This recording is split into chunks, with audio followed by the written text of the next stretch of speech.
Hey, the X-Men's Extinction Agenda. When this was being published in real time, for me at the time, this was like one of the coolest crossovers ever. Now, granted, I hadn't been reading comics for very long and I'd read very little in the way of crossovers, but that's part of what made it special. I'm like, there's this big storyline. There's these multiple issues of these multiple teams getting together in this one big storyline, and it just felt like this big, important, crazy, kind of scary thing that all these characters had to team up and fight against. And if you know the Extinction Agenda storyline, you know what I'm talking about. It was just really a big deal, something really important that I really enjoyed. But it's also one of those things where I don't know, when you think back on it, I don't know, is it as good as you remembered it? I don't know. I don't know about that. When I had originally read it, I had only had access to certain issues. I wasn't collecting all the other books, and I only really read mostly the X-Men parts. Not there was stuff crossing over in New Mutants, I think it was, and X Factor I did read. So I got most of the story, but not all of it. I didn't know the backstory of the main villain, all that stuff. The thing is that these stories sometimes, like, your memory of them is that your memory is better than what the actuality was. Like, for example, there's another, it's the Cartoonist Kayfabe channel. I know a bunch of you know who that is. They reviewed these one time, and several other X-Men stories. They would talk about how, the art's good and the X-Men by Claremont's good, but in so many ways, their stories are so convoluted. They're like, they suggested that it's not as good as you might remember it. And I'm like, well, wait a minute. How can that be possible? But what I kind of come up with in my head is I think they're probably kind of right. But to me, the story was always good. But with a lot of these old books, I guess the point that I'm trying to get at is that I don't remember every panel, every word, every single little solitary little moment that happened in these books. I just remember the broad overview of the story, and the broad overview of the story is really good. It's really interesting. But then when you get back into it and try to read it panel for panel, page by page, sometimes you're like, man, there's so much excess nonsense in here that doesn't need to be there. So that's part of what my kind of thoughts on this were. The basic idea of all these teams coming together, and this villain that they fight, I think is good. But there's so much convoluted nonsense to it. It's kind of makes it hard to read. Now, this is a collected edition. For those of you who followed me for a long time, when I was reading these, my older brother and I, not John, who's joined me on the channel, he's my younger brother, but my older brother and I, we were the ones who were collecting these books. And those early issues somehow always ended up in my brother's possession, and I don't have those. And so I just ended up picking up this collected edition, which is fine. But as I've talked about before, I do not like the old newsprint comics reprinted on this new glossy paper. It just doesn't look as interesting. The old newsprint stuff just looks so much better. It's so much more interesting, and I like that old look. This stuff is just, it's fine, but it's not as good. So it's what, 9 issues, a 9-issue crossover. So this is a big book to go through. So I'm not going to linger too much on too many individual things. I'll just point out the things that I think are actually really interesting. The interesting things are Jim Lee drawing, and there's Rob Liefeld drawing. So Jim Lee, Rob Liefeld, and then this John Bogdanov, if I'm saying that name right. This is a guy who's got a really weird style, and I never liked it. But as I kind of went on through the years, there were images that he would draw that just stuck with me, and I'm like, well, I kind of don't like his artwork, but I do kind of like this and that and this and that. So there's a really weird kind of connection of weird artists. There's also, in New Mutants 97, this guest penciler. I don't know who this Guang Yap. No idea who that is. You'll see that very competent artist, but just lacking everything that Jim Lee or even Liefeld and this John Bogdanov had. Like, it was just not interesting. But starting out, you know, the X-tinction Agenda, this is a great cover. Havoc shooting, his powers kind of interacting with the logo. That's always interesting. It's doing like a recap of the teams. You got the X-Men as they stand there. Gambit's joined the team. This is just after the Siege Perilous stuff where Storm had been reduced to a child, so she's a lot younger than she used to be.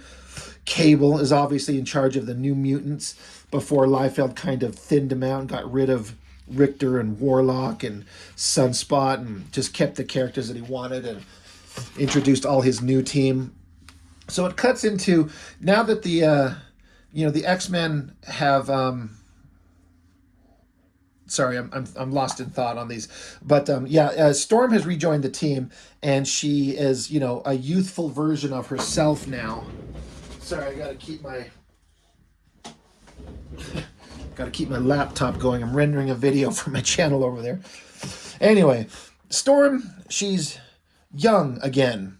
Or young again, because she got reduced in age. It's a whole convoluted thing. But she's training against Jean Grey to see how she can handle her powers in this new young body.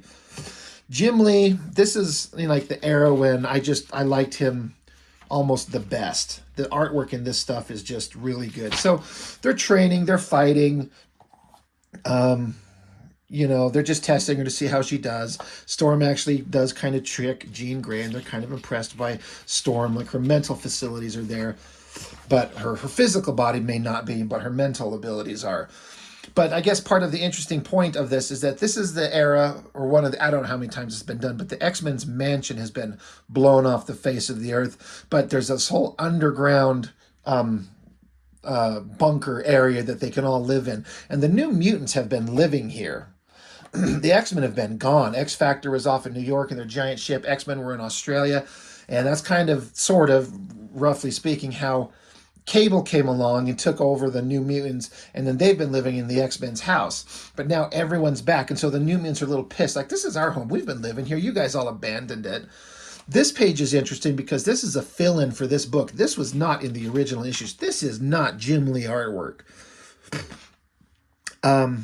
Upon looking at it, if I had to guess, this is a Scott Clark. Is that the name of the guy who did Stormwatch and that Wildcat Spawn crossover that I reviewed? Just these long figures and walking on their tippy toes and this face. A guy who went on to draw for Jim Lee. I feel like this is Scott Clark's artwork.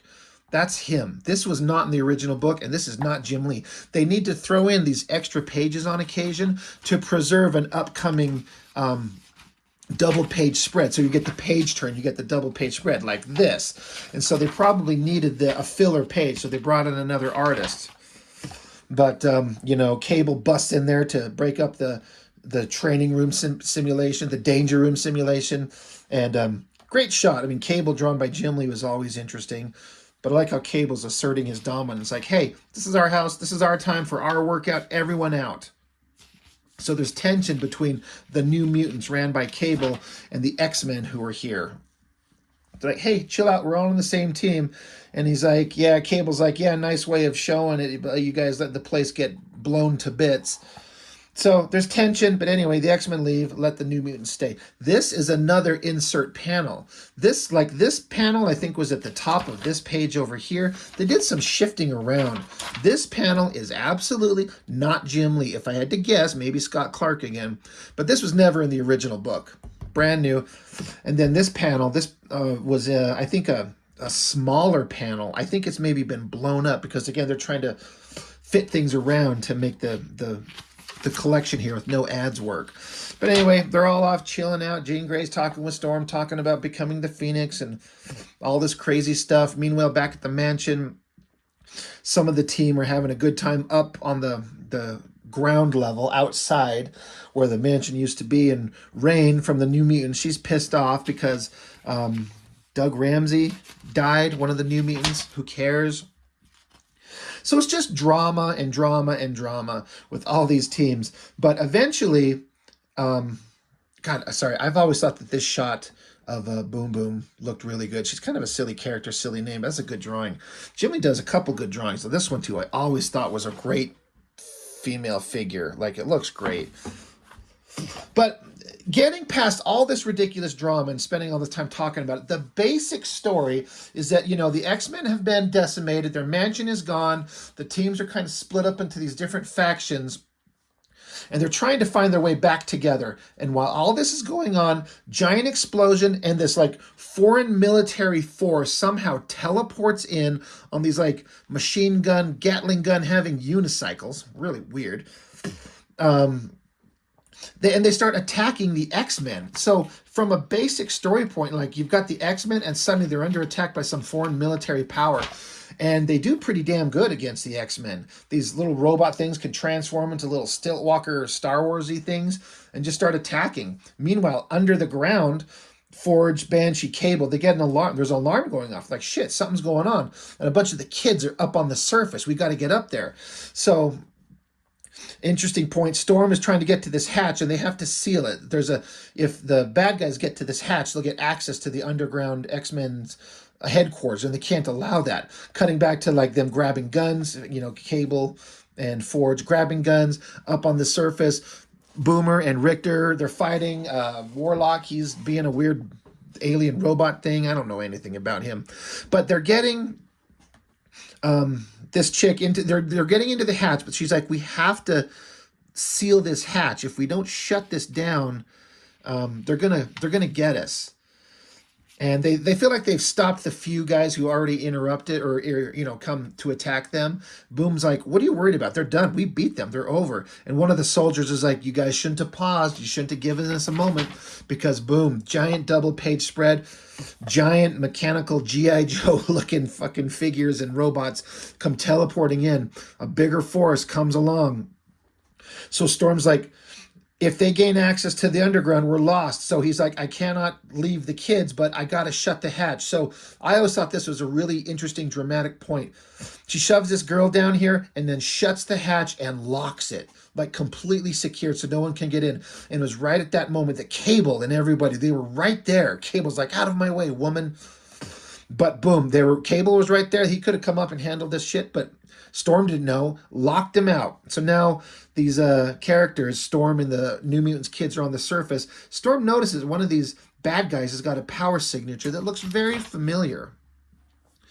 Meanwhile, the other team, Cable, Forge, Banshee, and Cannonball, they're like, we got to get to the other access hatch, which is a little bit of ways away. I always like this shot of them like rocketing fast, like the grown-ups in a way. The very powerful warriors are rocketing to get to the surface to save the younger kids, but they're kind of delayed. Meanwhile, the battle goes on. The team's doing okay, but they get caught, and somehow, somewhere at this point, Warlock gets blown up pretty bad to the point where he might be dead, maybe not. But the bad guys have won, and then mere seconds later, Banshee, Cable, Forge, and Cannonball come blasting out of the auxiliary hatch, and they come onto the surface and find the kids gone. They're like, sons of bitches, son of a bitch must pay. So that's how it starts out. It's a hell of a setup. Just the teams fractured, broken, trying to put themselves together, and they're under attack, and some of the younger teams have been kidnapped. We're going to get into some New Mutants by Rob Liefeld. This is going to be the oldest work by Rob Liefeld I think I've ever looked at on the channel. I've said that I like Rob Liefeld's older work. Well, this is too old. This is so old. He hasn't quite got the stuff that makes him interesting yet.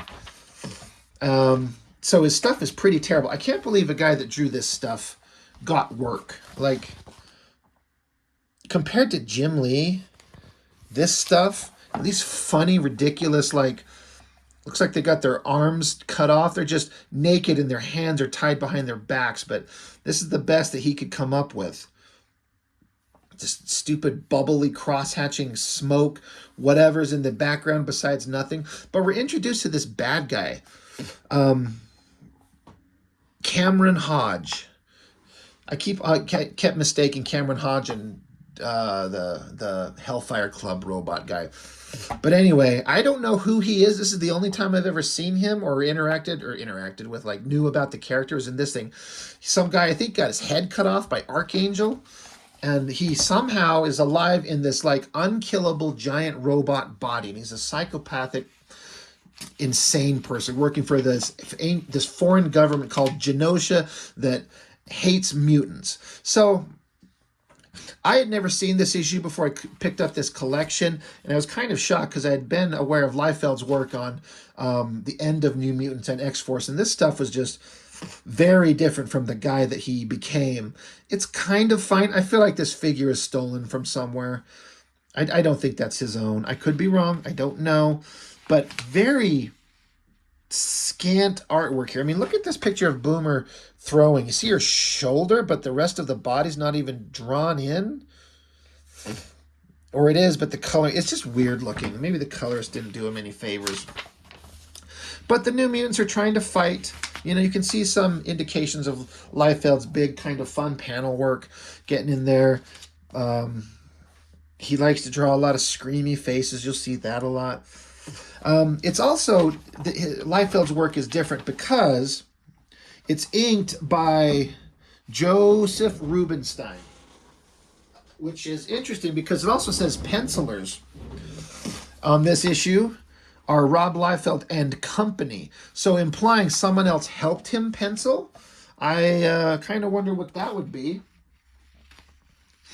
But, you know, everyone's captured. They're all naked and tied up, but he couldn't even be bothered to draw a few lines around their wrist to imply that their hands are bonded together with some ropes or something.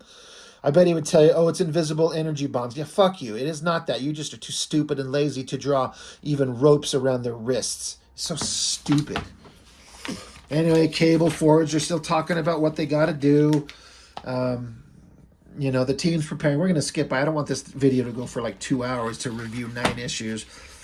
But the New Mutants are trapped, and the X-Men are making plans to come save them. And this Cameron Hodge just turns out to be this insane guy working for, I can't remember. Sorry, I forgot where I was left off at. But there's this, I think it's an island nation, Genosha it is, that hates mutants and wants to capture them and prosecute them for crimes. And they've got this Cameron Hodge guy in this robot body to kind of be like their enforcer, something to that effect. But there's just a bunch of weird slack-ass art going on here. It's some places it's okay, some places it's really weak, especially when you see what Jim Lee does coming up in later issues. So, I don't know that anything interesting happens here. I don't think Liefeld liked drawing Warlock at all. I wouldn't either. This starts to look kind of like Liefeld art. A little bit. But the Storm and the New Mutants are trapped, but somehow they're able to use Warlock. He's able to like short out the cage that they're in to let them get out, but I think this costs him his life. I think. And then I think he's dead. Meanwhile, the X-Men that are still trying to plan their means to save the New Mutants, X-Factor shows up. The original 5 X-Men, Beast, Jean Grey, Cyclops, Iceman, and Archangel. So they're like, all right, we got to stand around with our mouths open and screaming while we're just having conversations with each other. But then the New Mutants, they got to make out with each other while they're trying to get away. I guess that's what you do. Oh, yeah, here's a part where I guess Warlock is so out of power and damage, they plug him into this thing and suck the life out of him, and he dies, I guess. There's been a couple of times in this Liefeld issue where I just feel like I mentioned before, that he copied something. I feel like that face looks like it might be copied. I'm 100% certain that this is like a Jim Lee face of Jean Grey that Liefeld ripped off, unless this is one of the, this is not Liefeld, it's Liefeld and Company, so maybe that's someone else, but I feel like that's taken from a Jim Lee drawing. Anyway, the story is just, we're still building up. The kids are captured. The X-Men and X-Factor got to go save them. So getting into X-Factor, drawn by John Bogdanov. Really weird stuff going on here. I'm not going to get too much into all of this crazy nonsense, but this Cameron Hodge is an insane guy. And Bogdanov as an artist is very good, very competent, but very weird. I don't know what this lady that almost looks like a dude with the Reed Richards gray hair. Weird stuff going on.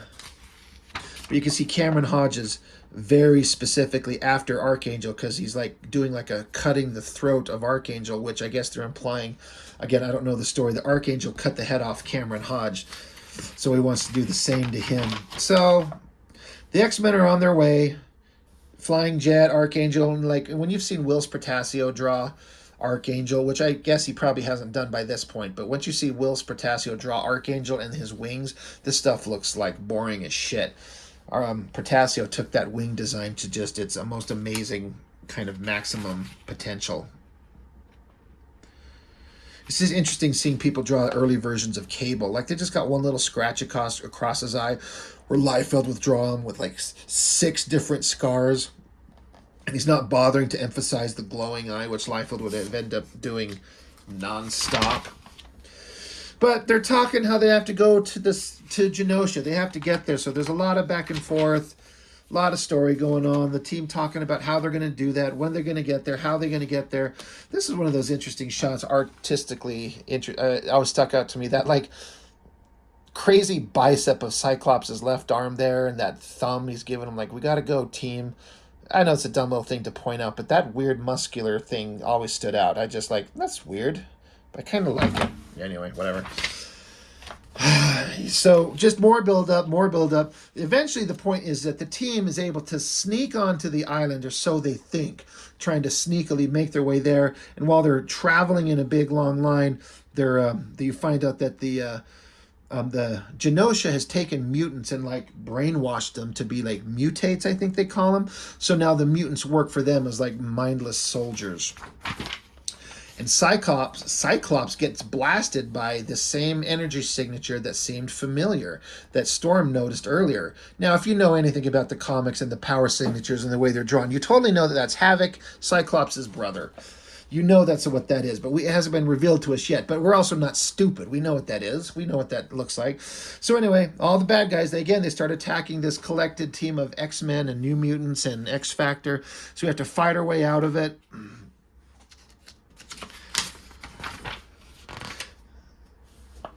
And then at some point here, Cyclops, he blasts the guy. He blasts Havoc, and not knowing it's Havoc yet. But he blasts him and sees that it didn't really affect him. Now, Havoc and Cyclops, being brothers, their powers don't affect each other. And it's this point where they're like, hey, your power didn't affect me. And Cyclops is like, holy shit, that's my brother Alex Summers, which he has been missing for a long time for whatever reason I don't remember. Anyway, the fight continues. There's this part where Cyclops and Havoc have to punch the shit out of each other. I always thought this panel was great, where they're blasting each other with their own powers. And it's not affecting anything because it doesn't work, so they just have to sit there and beat each other up. And Cyclops ends up taking Cyclops takes Havoc, got him, he's grounding and pounding him, but then he takes his head and is bashing him on the ground, trying to knock some sense into him, trying to get him to remember, like, you're my brother, what the hell, like, come on. But before it gets too far, they're separated by a laser blast of some type. Meanwhile, the original team that was kidnapped are still trying to get away, and Storm's making plans to try and help, figure out a way out of this. The combined X-Men, that'll be New Mutants, X-Factor, X-Men. We'll just call them all X-Men from now on. But they won, but Jean Grey's like, dude, Cyclops, what the hell? And he's like, that's my brother. That's Alex, that's my brother. He's working with them. What the hell is going on? We got to figure this out. So another interesting shot of Cable. I know he's a new character. He hadn't been really defined, but that's an interesting artist's interpretation of the Liefeld design. I always liked this panel where they're looking at a map and Cable's kind of pointing off in one direction, and because now they have to plan their new route now that everyone knows they're there.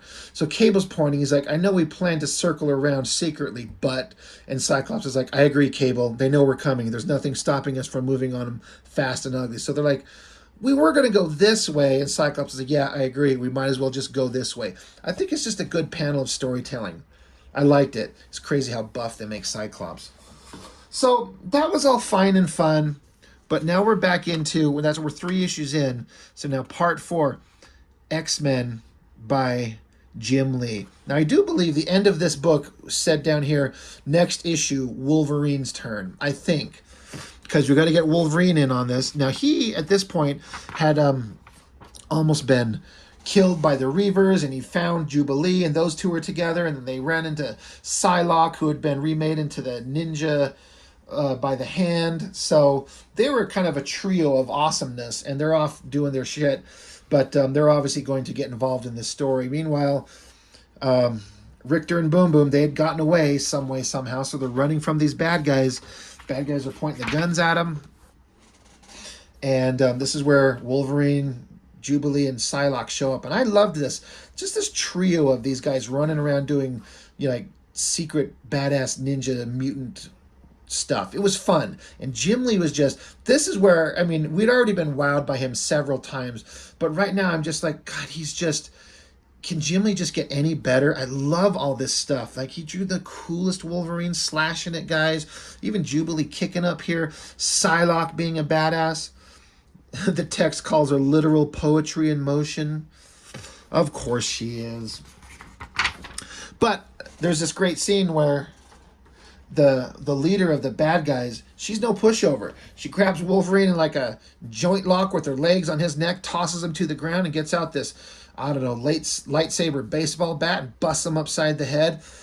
And she's like, yeah, you should have taken care of me, but now my weapon's set to kill. Jim Lee's artwork is looking good. But of course, as would happen, from behind, Psylocke grabs her and zaps her through the brain and says, my psychic knife, the focused totality of my telepathic powers, in this case, used to short-circuit the magistrate's brain and remove her from the fray. There's so much shit that gets said in these that doesn't need to be, but that's fine. Psylocke, I mean, Jim Lee made her look so damn good. I mean, I know she's just basically like an Elektra clone, but I don't care. Another drawing I thought was fantastic. I always loved this figure of Wolverine hunched over. The shoulder, like drawing the body from this angle.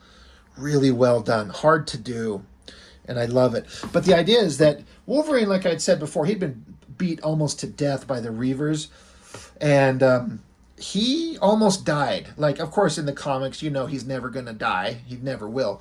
But when I first was reading these, like, I thought maybe something might happen to Wolverine forever, because he just was never the same for a long time. He could take so much damage. But this is an example where, you know, they got away from the Reavers, but he's still healing from the beating he took and getting zapped like he did here. He's on the ground, and they're like, Wolverine's still kind of shaky. He's not at 100%. But he's not going to let anybody see that. And Jubilee is very protective of him, which I like. So the New Mutants are like, is he all right? And she's like, yeah, shut up. He's fine. Just fuck off. Wolverine finally gets to his feet. He's like, okay, anyway, we got to find out what's going on. Tell us what's going on so they can break down the information. And Wolverine's like, I don't want to sit here and listen to you little fucking kids talk. I hate you. How about we let Psylocke just read your mind? And, Boom Boom's, I'm sure she's like, who's this sexy girl? And Richter's probably like, damn, she can touch me anywhere. So she touches their minds. Ugh, lame. Touch them somewhere else. You get to see she gets a psychic reading of everything that happened, and then Psylocke is able to transmit that information to Wolverine and Jubilee. So everyone is on the same page. So like, all right, all right, we got to go help them. We got you, Jubilee, you take these two, get out of here. Me and Psylocke are going to try and go help the other team rescue everyone else. So that's awesome. Meanwhile, there's a political debate with some political leader of Genosha itself up against Moira McTaggart, talking in her funny sounding Scottish accent. And it just goes on for a couple pages. There's some good artwork and all this stuff, but the story just, they got to set up how, a foreign nation has ran onto American soil and kidnapped its citizens, but they're like, yeah, but these are mutants and they're criminals, and so are they people, and are they worthy of protection? That type of stuff. Anyway, the story keeps going. Characters, Storm's almost catching a guy and going to stab him to death, but then she gets caught by Cameron Hodge, who grabs her, and he's just this look at the difference in the psychotic, robotic Cameron Hodge versus what Liefeld was doing. I mean, Jim Lee just took it to a whole other level. Who cares about all this stuff? We get back to Wolverine and Psylocke. They took the outfits of the soldiers that they beat and are flying in their little flying speeder Star Warsy things. And there's a bit of interesting dialogue that I thought was had here that I always liked. And like Psylocke is like, does it ever bother you? You know, because Psylocke is like, she doesn't know herself anymore. She's been changed in body and mind and soul by the hand, and it bugs her. And she says, Wolverine, doesn't it bother you how, like, you got your adamantium claws and bones? You don't know how. Like, somebody did it to you and wiped your memory, and you don't know. And Wolverine's just like, for me, darling, what is. I got no interest in pondering the why of things. So I always thought that was an interesting bit of dialogue for him, just like, it's just the way the world is, and I can't change it, so I better just move forward. So I thought that was an interesting bit of, character building. But right at that moment, Psylocke gets hit with some kind of psychic blast, and her ship goes tumbling, so Wolverine has to jump down and save her. They barely survive the crash, and so some other actual bad guys show up thinking that these guys are part of their team, and they're going to take them in to get help. So now Wolverine and Psylocke has basically infiltrated the bad guy's base. And but what they don't know is that the girl that Wolverine fought and Psylocke is impersonating is actually the sweet boo thing of Alex Summers at this point, somehow, some way. They're in a relationship, and they're like, hey, Summers, your girl's here. They're like, oh, shit. Well, there went our cover, is what Wolverine and Psylocke are saying. So Wolverine pops his claws, but Havoc right here, he's like, dude, he says, security alert, X-Men in the Citadel. And he's like, whoever you are, you're wearing my lady's uniform. And if you harmed her to get it. Now, this whole buildup of Havoc, didn't know much about him. Always thought he was kind of interesting, but holy shit, is he suddenly getting cool right here. And Jim Lee makes anything look awesome. This big laser blast. And then Wolverine, he's like straight murders a guy. You see blood flying everywhere. Wolverine's out, claws out, jumps at them, is just tearing through them. And he's holding his own. He's going to take out Havoc. He's not going to kill him. He just gives him enough time for Psylocke to use the focused totality of her telepathic powers on his brains here and knocks Havoc out. But what I think the implication is that we find out later is now that she did this psychic knife to scramble his brains, it eventually brings him back to our side. But Psylocke, now she's out of the bad guy's outfit, back in her sexy-ass ninja outfit. She grabs a big old gun, grabs Wolverine. She's like, come on, get off your ass. We gotta go. While they're running down the hallway, these tendrils grab onto Wolverine and drag him into another room. So Psylocke looks. There's Cameron Hodge, giant murderous monster. And Wolverine looks like he's out. Like he's down. Like, holy shit. But Wolverine was just faking just to get close and takes a big swipe, cuts at his face. Then Cameron Hodge throws him into a wall. Psylocke jumps off to the side, shooting this gun. I just can't tell you how much this artwork was so amazing at the time. It's just like, this is just the greatest fight scene, the greatest action by the best artist. And I'm like, actually, like, are they going to beat this bad guy or not? Wolverine and Psylocke can do it. Or can they? Wolverine's pushed up to the side. Cameron Hodge grabs her and he's like, aha, I got you. And she's like, no, I wanted you to get me. I wanted you to bring me close enough so I could use my knife as the focused totality of my telepathic powers. Normally, I use it only to shock, but with Hodge, I see no alternative that is acceptable but to kill him. But of course, it doesn't do anything to him, and so he like kicks that shock back to her. And I thought that this drawing is, I don't know, I wonder if this is like where they take a drawing on a photocopy and then like pull it and stretch it as it copies to kind of extend it out, give it kind of this effect, or if he just drew this. It looks kind of different, like it's not a hand-drawn line.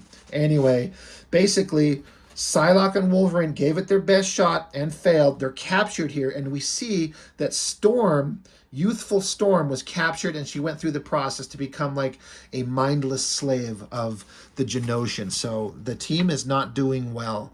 If Wolverine and Psylocke can be taken down and Storm's taken over, things are not going well. We're back to New Mutants number 96. Back to Liefeld. Now the credits showed Liefeld only as penciler with inks by Art T-Bear. So Liefeld with Joe Rubinstein inks, probably not the best version, but Liefeld with T-Bear inks and also Joseph Rubinstein, so both of them. But I bet T-Bear's lines on Liefeld's pencils will look better. Now my recollection of this is this starts to look, and I think you can see some of these faces and these poses. This is starting to look like the Liefeld we know. So it's starting to look right. It's an interesting angle. Kind of a terrible face, kind of a terrible jumping figure. But, you know, the Jubilee and Boom Boom and Richter, she's trying to get them to safety. They got to fight their way free of the bad guys. There's a fairly classic Liefeld pose, that kicking shot there. This is just starting to look like him. And he's developing the style that he became famous for. Still rough. Always a good time. I remember when I was learning to draw comics, I'd always draw a character standing there looking tough with one leg bent up, like one knee pointing out. And then you might as well just throw like a crate under it because there happens to be a crate there just because. I got to say, though, this is amongst the last times Liefeld ever bothered drawing a fucking gun that looked like it had some technological details to it as opposed to a big rectangular shape with a giant screw in the side.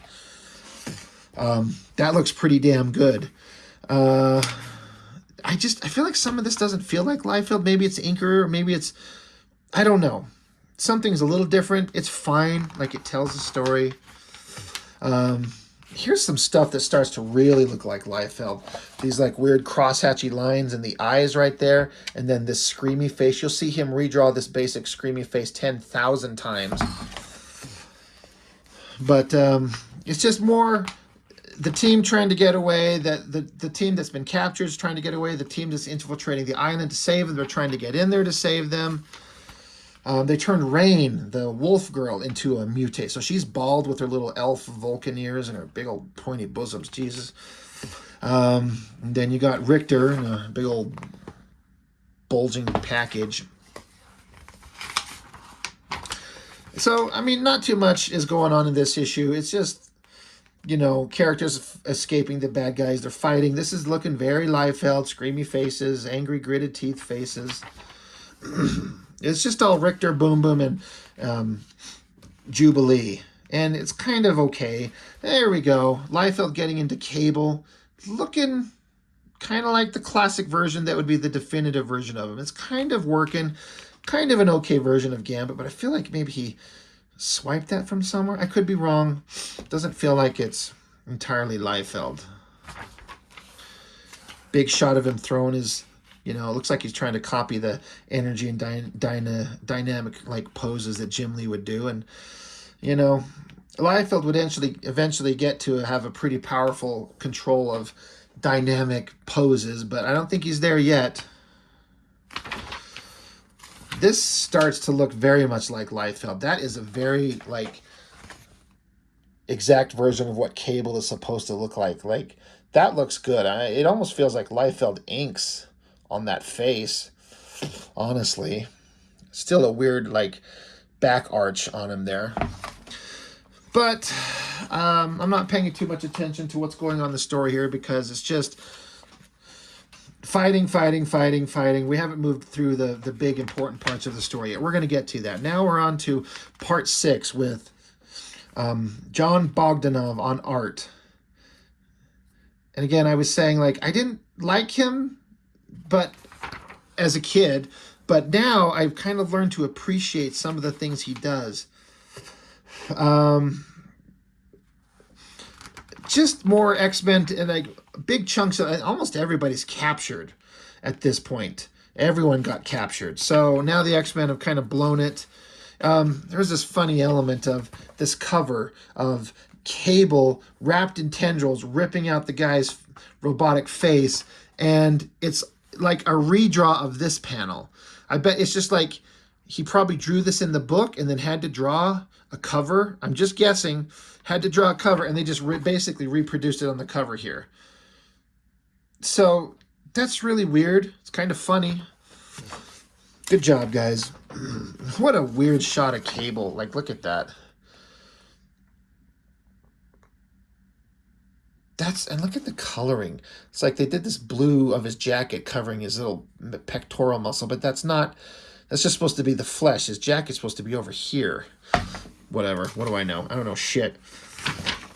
The only part of this book that I thought was interesting is that Cameron Hodge, being a dick, or maybe it wasn't him, it's just some of the soldiers, they start throwing all the characters that they've got into jail cells. They're like, oh, you know what would be funny? Throw Jean Grey and Wolverine in a cage together, because those two always want to like fuck each other. Let's see how this goes. So Jean Grey doesn't know he's in there, but she gets in there, and there's Wolverine after getting his ass beat by Cameron Hodge. He's lying there bleeding his guts out.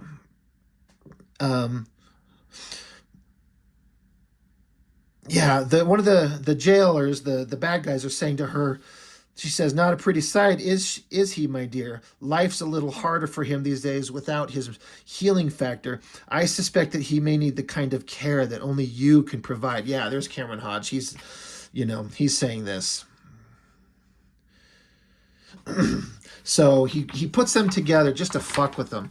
And of course they get together and they're having inner thoughts, and they they have some, I thought there was some fun, or not fun, but like good dialogue. Wolverine saying, "Funny, back before you lost your telepathic power, I used to know what I was thinking even before I thought it. And I never had a clue what was going on inside your head." So I don't know, for some reason, after Wolverine's like been beat to death practically, and he's bleeding out, he's still flirting with her, and she's kissing him on his like bloody ass face. And Wolverine's grabbing her and saying, "It's good to see you." And she says, "It's good to see you." And then they straight up making out. Like, come on, dude. Like, Jean, you're in love with Cyclops. Like, I know Wolverine's awesome. All of us want to make out with him, but like, respect your man, for fuck's sake. And Wolverine, dude, get your dick together. Like, you're bleeding out, brother. So they make out, and then Jean Grey starts crying. Let me tell you, if I'm ever making out with a girl and she starts crying, you're doing something wrong. She pulls away. She's like, "Oh, you haven't lost your touch. You're still the best there is at what you do." God, wait till Cyclops finds out she said that shit. She's like, "Who's the best at this?" And Cyclops would be like, "Who?" She's like, "Wolverine. I made out with him when he was dying and we were in a jail cell." He'd be like, "What the fuck? What am I trying to save you for?" Fighting, fighting, fighting. More fighting. More fighting. The teams are trying to fight Cameron Hodge. It's not working very well. I always thought, as a drawing, that fist looks great. I think it just looks fantastic. Really well done. I know that's another one of those weird things that I see, and I'm like, oh, I love that. Fist looks great. But once again, Cyclops is in disguise, and he's going after Havoc again. So Cyclops, pulls his gun away from him and then proceeds to give him the Heimlich maneuver or something like that, and trying to like get him to remember, like, "Come on, you dumb shit, you're my brother. Don't you remember our childhood of being pushed out an airplane and having to parachute to the ground together? Don't you remember this shit?" This shot of Cyclops right there, I thought that was really well drawn. But it's saying here that Havoc, somehow, finally, he's back to his senses. He remembers who he is. He's not under the bad guy's control, but he's going to keep it a secret, keep it to himself. Thank Christ, we're back to Jim Lee on X-Men. This cover was always one of the coolest. Wolverine down there looking like a badass, and Jim Lee doing what we ended up loving him for so much. Great female figure. I tried to emulate drawing this basic, I want to say straight on shot. I mean, she's kind of turned it a 3/4 view, but just getting this basic pose of her upper body, her hips, and the arms when I was younger. To this day, I still struggle getting those proportions right. It's a pain in the ass. But the political fallout is going on. It's like the news reporters are interviewing random people on the street. They interview Mr. Fantastic. This is actually the Punisher. That's She-Hulk, before she was twerking on a stupid show, saying that she needs to represent the X-Men. Meanwhile, the X-Men that have all been captured are put on trial, and what a hell of a shot. All these characters, getting them like in their like proper height-wise proportions. What a pain in the ass this must have been, but I think it looks great. I don't know, maybe it's deceptively difficult looking, just draw all the characters. You just have to know how to position them and draw them so they look like they're all standing on the same ground or up on the stairs behind them. So, the X-Men are being put on trial, and Wolverine, like a dumb shit, decides that, well, he's mad that they turned Storm and Rain into their mutates. So Wolverine's like, well, that sucks, so I'm going to make them pay. So he just jumps, even though his arms are bound behind him, and starts kicking people. But once again, I think it's that same girl that beat his ass earlier. She, they use Storm to push him into the wall with her wind powers, and then she proceeds to beat the shit out of him, knock him to the ground, while the rest of the X-Men have to look on going, yeah, we're sorry our stupid rabid dog can't control himself. So, what a great sinister shot of Cameron Hodge looking evil. He's so happy. He's such a psychotic monster. They basically turned the X-Men over to Hodge to do whatever the hell that he wants to with them. So he's got Forge up here, and he's like severed his hand and his leg. But this is another one of these great moments that I thought was just so cool. Cable just suddenly he breaks free and he starts trying to get away, and he's saying here his thoughts. He says Gambit's good. He picked up his cue to back me up like we planned this. So it's like he secretly gave Gambit a look or something like that, like, hey, be ready, get my back. And Gambit understood, and once Cable decides to start fighting, Gambit blocks the shots of a person behind him. So I like that it shows that they're both good, strong, competent, smart warriors. I really like that. I thought that was a really cool part. Gambit, of course, as every fucking Chris Claremont book, he's got to make out with somebody. They can't help but start kissing somebody. Like, Jesus Christ, stop it. But Cable, he gets captured, but he gets his hand on a big old handgun, and he's got a bead on Cameron Hodge, but Hodge has got Psylocke wrapped up, and Hodge is like, dude, that's a big gun. Go ahead, shoot. I bet it'll put the bullet straight through her face and into mine. You can't miss, brother. He's like, what are you waiting for? At this range, on these terms, you can't miss. And Cable, of course, is not going to shoot Psylocke dead. So Hodge starts shooting at Cable, and Gambit grabs Cable and shoves him out of the way. And Gambit took a spike, because he was shooting these spike things at Gambit, and he gets one lodged in his leg. And Hodge grabs Gambit and Cable, and they proceed to suggest, although I don't think we ever see the ramifications of that, like Hodge is saying here to Cable, he says, your bionics make you dangerous, Cable, just like Forge. Best be rid of them. And Psylocke is like, oh my god, his arm, his eye, implying that he ripped off his arm and his robotic eye, which I don't think that ever comes up later. I could be wrong. But Psylocke says, I can't stand to see this anymore. I can't watch this horror. She's like, I willingly submit myself to the process to become a mindless zombie. They're like, what the fuck? So Psylocke kind of collapses on the floor, and Alex Summers, Havoc, he's like, I got her. I'll take her to the place to do this process. But he's like, secretly, he's on our side now. So anyway, the team is still, they're all trapped. I mean, there's Cable with his robotic arm still on. Kind of the indications of a bloody eye, I guess, sort of. Never seems to come up. But another one of these great moments is Hodge is like, he says right here, have you noticed these two really and truly don't like each other? Hate at first sight, Warren once told me, from the moment the little low-life roughneck creep made his entrance by putting some major moves on Miss Jean Grey. Something else these stalwarts have in common. Unrequited love. How sweet, how sad. So they put Wolverine and Archangel in a pit together, and Angel's yelling at Wolverine. He's like, dude, like his control of his wings is severed, and his wings are basically alive, I guess. So they just start attacking, and Angel's like, I can't control my wings. They're attacking you. I'm not doing it. And Wolverine's able to like chop at these things. And so Wolverine's thinking to himself, without my healing factor, if I get stabbed by one of these wings, I'll go down hard. I may never get back up. So he's like, my only alternative is to take the fight to him. So he's like, up close where my claws could make a difference. But he's like, what do I do here? Let's see.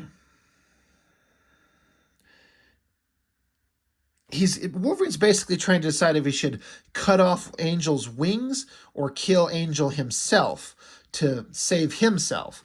Of course, it's not that simple. So this big bloody fight, but these poses of Wolverine were iconic. And I redrew this and this. Love this part where they're tackling each other. This Jim Lee stuff just looks so goddamn good.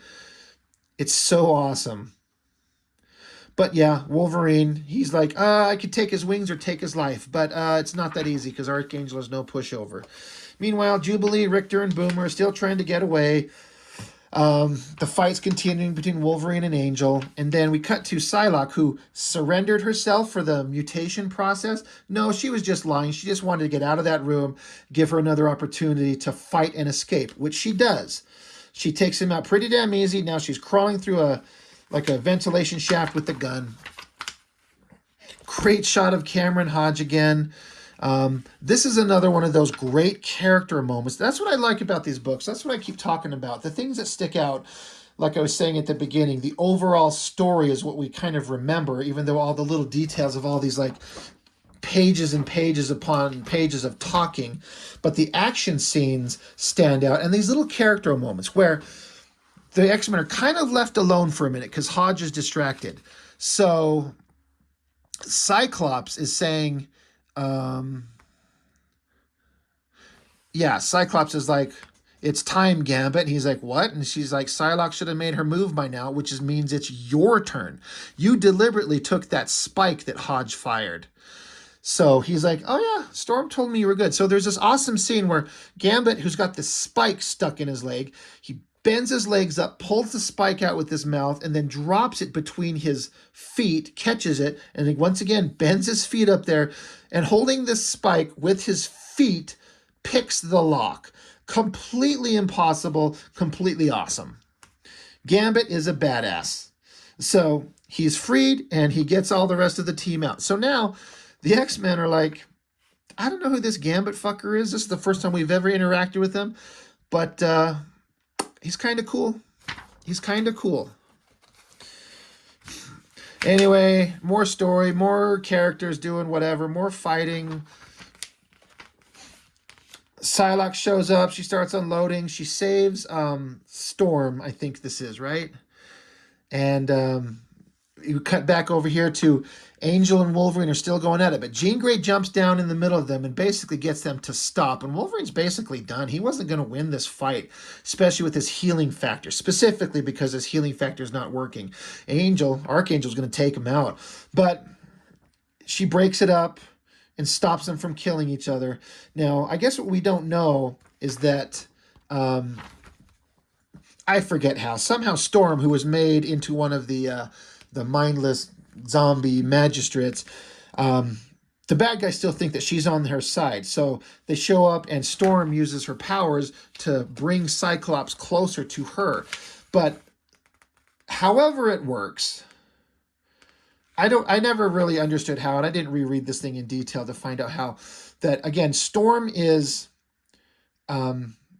she's back to her own mind. She's not one of the mindless, like, mind-controlled people. But she also now has the ability, by touch, to, the X-Men, all their powers have been negated.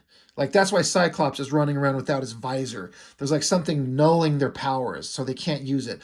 But Storm, for whatever reason, touching him, she's able to reactivate his mutant powers. And they're like, wait. Jean? And she's like, they're like, Jean, Jesus. Storm, you know? And she's like, I am myself once more, in mind, in spirit, in body. So they imply that somehow, through all of this, with her getting mind controlled, she's freed herself of the mind control, but when she does whatever she does to give Cyclops the ability to access his powers again, she's reacting with energy kind of crackling around her and like him, but she's implying that she's not the youthful version of herself that she was. She's back to adult Storm. How? Why? Who the fuck knows? This Chris Claremont books, they just like, it's like a hand wave, like, and she's an adult again. But she did something to Cyclops. Meanwhile, Psylocke comes busting through a door, shooting her guns. The unkillable Cameron Hodge is there. Now, we haven't really discovered how unkillable he is, but he really is. Cyclops' eyes are charging up. His powers are back. Boom. He blasts him there. And Cameron Hodge is like, oh, all right, you got your powers back. Great, let's go. Let's fight. Now, New Mutants 97. Louise Simonson writer, Guang Yap penciler. So I am not going to spend any time on this too much at all. I mean, the cover, that's Liefeld becoming Liefeld. That's a pretty classic thing. That looks like the Cable we all know and love. Cable has to have that receding hairline or he doesn't look right. But this artist, I mean, when you just see Jim Lee do this awesome power-up and this energetic blast, even though it's a little tiny panel, but then you see this artist kind of doing a similar version, it lacks all the energy and power. I don't know who he is. I don't know what he's ever done before or since. This is just, I'm sorry, it's even worse than the Liefeld stuff. It's completely competent, but it's completely boring. Just boring, boring, boring. But basically the whole X-Men, they're fighting Cameron Hodge. It's just an issue of them fighting, building up to the final issue. And you're just discovering that Cameron Hodge is essentially unkillable. Like, no matter what they do to him, nothing works. All this stuff is going on. I don't care about all the story. Who cares? Who cares? Who cares? We need to stop him. We've got a moment of pause. We got to go stop him. We got to talk. Oh, Cameron Hodge is on site again. Looks like frickin' Iceman gets blasted with the lasers through the chest. What a weak picture of Banshee. Yeah, it's just... I remember when I first read this run, I never ever saw this issue.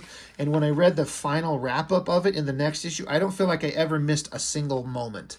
I didn't miss a single beat of anything that mattered. I didn't read this issue until decades later when I collected this book. And I'm like, oh yeah, there's a whole issue I never saw. And I didn't miss no damn thing. Who cares about any of this? Anyway, it's an X Factor. And Bogdanov off cover duties. They're handing it over to Jim Lee. And they should. What a great cover. Here's the Cameron Hodge head. The team, Havoc standing there looking awesome. Cable, Cyclops, Jean Grey, Iceman, Jubilee, Wolverine. Great cover. I gotta say, like, when I saw that cover, when I was younger, I assumed, oh my god, Jim Lee. Oh, wait, no. Is this, let me double check. Is it Bogdanov again? Yeah. Whoops, skipped the whole thing.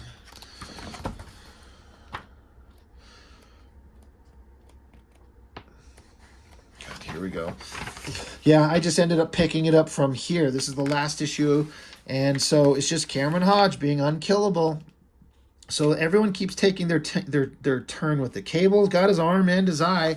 It's like it never happened, even though they implied that Hodge ripped him out. Kind of inconsistent.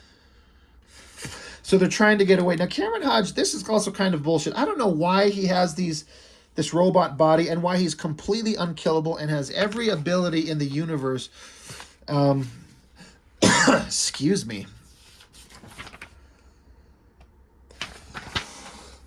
Excuse me again. But everyone keeps trying to take him on. Cable gets stabbed through the fucking guts. Like they're crawling through another ductwork right here, and Hodge just stabs his tail through it and pulls him out.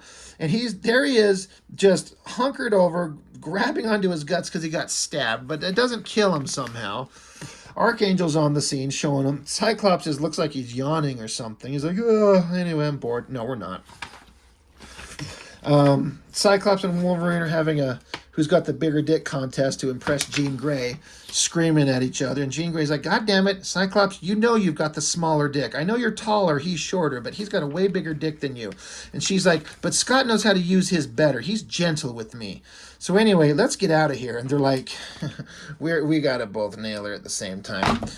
Anyway, Cameron Hodge keeps fighting, lasers blasting, fighting everybody. He can actually, like, pull, like, a vision, like, becomes intangible and, like, yeah, he phased through the vent. Like, he can do anything. So, Angel's showing up, chopping him up, but no matter how much you blast him or cut him up, or no matter what, Hodge just has something else. He's got a little goo gun in his throat that shoots acid, gets it onto Angel there, and Cameron Hodge is about to try and chop his head off with the saw. Havoc shows up and starts using his Havoc powers, blasting him to pieces, but it's still not working. He's still coming. So here comes Alex, Scott, Jean, and Wolverine. They start attacking him. Wolverine gets stabbed in the back, and he's being held up on the tail of Hodge there, running his claws into it to shred it to get away. The rest of the team are trying to get out of there, just get everyone out while the others take on the bad guy. Wolverine's just being held up here, ripping at the thing. Eventually, they destroy a big chunk of the robot, Cameron Hodge, and gives them a moment to stop. Jean Grey's knocked out. Wolverine's been stabbed through the back. And I guess maybe his healing factor's coming back. But it would have to, because he'd be dead. No one survives being stabbed, but Cyclops did. Wolverine did. But Wolverine's down. He can't go any farther. So it's down to Havoc and Cyclops, which I actually kind of like. These are two powerful, awesome characters that deserve to have their moment, to be awesome. Like standing side by side, holding each other's hand, blasting so much that they blow out the top level of the skyscraper. And now they're down there, and Wolverine's fine. He's bandaged up. Jean Grey's alive. She's like, maybe if Cyclops dies, we can go do some of that dirty shit. We'll involve Beast. And Beast is like, don't fucking get me involved in your guys' shenanigans. Blowing the roof off the building again. But he's still coming. They just keep blasting at him and blasting at him. And no matter how much they reduce him down to, eventually he's just a little head with like a little robotic snake body. And so Cyclops shoots him and knocks him off the edge of the building. So they look over the edge of the building, but somehow he held on, shoots a cable around Alex's throat, and drags him off the side. Now I gotta say, this shot gave a real sense of like being up high, hanging off a skyscraper. Cyclops holding on to Havoc there, and Cameron Hodge's little severed head choking out Alex. What do? Well, Jean Grey down on the ground. She's like, oh, I can see apparently all that way up, like how many stories in the sky. She can see all the way up there. She uses her mental telekinesis to separate Hodge from Alex and carries Havoc and Cyclops to the ground. But stupid Hodge just falls all the way to the ground, bounce, bounce, bounce, bounce, bounce, laughing. He's fine. Rain, the wolf girl, who is a magistrate, like a mind-controlled zombie, she's right there, but she's back into a werewolf creature. She picks him up. It looks like she stabs her claws through his eyes. I mean, doesn't it? Which would have been awesome. But then she just like rips more mechanical parts out. I think I was watching the cartoonist kayfabe guys, and one of them suggested it would have been better if they like had her like rip his head in half and just had his brains like floating here in midair. That would have been fucking awesome. But she takes the remaining head that's still alive, it still won't die, and they have Richter, who can create earthquakes, slam on the ground and shatter this giant skyscraper that they were all in into a pile of rubble onto the ground, burying him. And I guess they're like, well, that stopped him, I guess. He can't die, so we'll bury him for a little bit. And then they're sad because Doug Ramsey is dead from previous issues, and they pour the little twinkling cocaine powder that was Warlock onto his remains, but then it starts twinkling. I don't know. Anyway, so I know I rambled on here for an hour, and there was a lot of like nonsensical, repeating nonsensical, stupid, dumb bullshit in that stuff. But when it was really connecting and doing well, it was really good. And visuals help sell the story. When you got Jim Lee drawing that shit, it looks so good and you're so invested in it. And you had to be there at the time to witness the rise of Jim Lee's artwork. Like, it was something else. And honestly, it blows away everyone else by a massive factor in this stuff. But all those big, exciting moments in the book, that really was what I remember. Just those big moments fighting this unkillable monster. The team was hunted down. They lost their powers. They had to escape. They had to use sneaky tactics and tricks and the abilities of new team members and the experience of old team members. And they all came out and they were victorious and they got away. I mean, some of them died, and they never did actually kill the unkillable, stupid Cameron Hodge robot. And if he ever came back anywhere, I never saw it. I don't know what it is. I don't know where he's at. But so, as a whole, not as good as I remembered it, but the important fun parts make for a pretty good story that probably didn't need to be 9 issues. It could have been 4 and just have Jim Lee draw the whole thing. But it was fun, it was exciting, and I thought it would be something to go through. It took an hour to get through 9 issues, even with me kind of rushing through it. And but it's fun. It's good times, and I hope you enjoyed it. I hope you like watching this video. And that's all I've got for now. Thank you, as always, for all of you who've joined up and listened to me ramble on, especially when it goes on for an hour, for those of you who make it all the way to the end. I appreciate it. You guys are all awesome. So that's all. I'll see you next time. Bye.